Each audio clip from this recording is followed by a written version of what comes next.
অন্তর্বর্তী সরকারকে ব্যর্থ হতে দেয়া যাবে না বলে মন্তব্য করেছেন বিএনপির ভারপ্রাপ্ত চেয়ারম্যান তারেক রহমান। তরুণরা নতুন দল গঠন করলে স্বাগত জানানোর কথাও বলেছেন তিনি। হাসনাইন তানভীরের রিপোর্ট।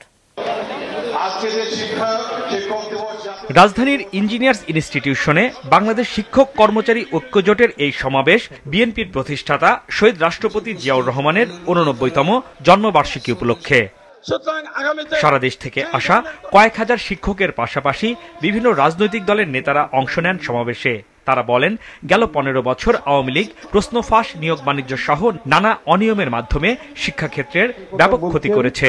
আপনারা শিক্ষকদের পক্ষ থেকে দেশ একটি ক্রান্তিকাল পার করছে উল্লেখ করে রাজনৈতিক নেতারা বলেন, ক্ষমতায় থেকে নতুন দল গঠনের সাথে যুক্ত থাকা সঠিক হবে না। আপনি সরকারে আছেন অথবা দল হবার ৬ মাসের মধ্যেও যদি আপনার নাম নতুন দলের মধ্যে যুক্ত হয়, তাহলে বুঝতে হবে এখন থেকে ওই নতুন দল হওয়া পর্যন্ত আপনি গোপনে গোপনে দলের জন্য কাজ করেছেন।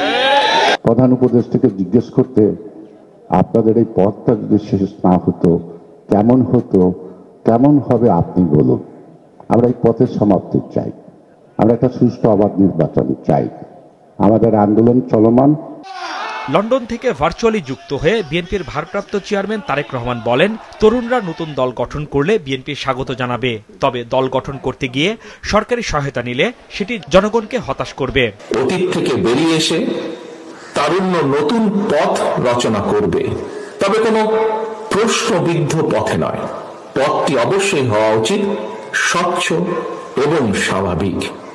নির্বাচন নিয়ে বিতর্ক সৃষ্টি করলে পলাতক ফ্যাসিস্টদের অবস্থান শক্ত হবে উল্লেখ করে তারেক রহমান বলেন, উদার গণতান্ত্রিক বৈষম্যহীন বাংলাদেশ গড়ার যে সম্ভাবনা তৈরি হয়েছে, ভুল বুঝাবুঝির কারণে তা যেন হুমকিতে না পড়ে। পলাতক স্বৈরাচার এবং তাদের দোসরদের ষড়যন্ত্র কিংবা বাংলাদেশের পক্ষে গণতান্ত্রিক শক্তির মধ্যে অযাচিত ভুল বোঝাবুঝির কারণে যাতে একটি গণতান্ত্রিক বৈষম্যহীন মানবিক বাংলাদেশ প্রতিষ্ঠার সুযোগ এবং সম্ভাবনা হুমকির বা সম্মুখীন না হয়, এ ব্যাপারে আমাদের সবাইকে অত্যন্ত সতর্ক থাকতে হবে। বাজার সিন্ডিকেট ভাঙতে না পারা ও ভ্যাট বাড়ানোই সরকারের সমালোচনা করেন তারেক রহমান।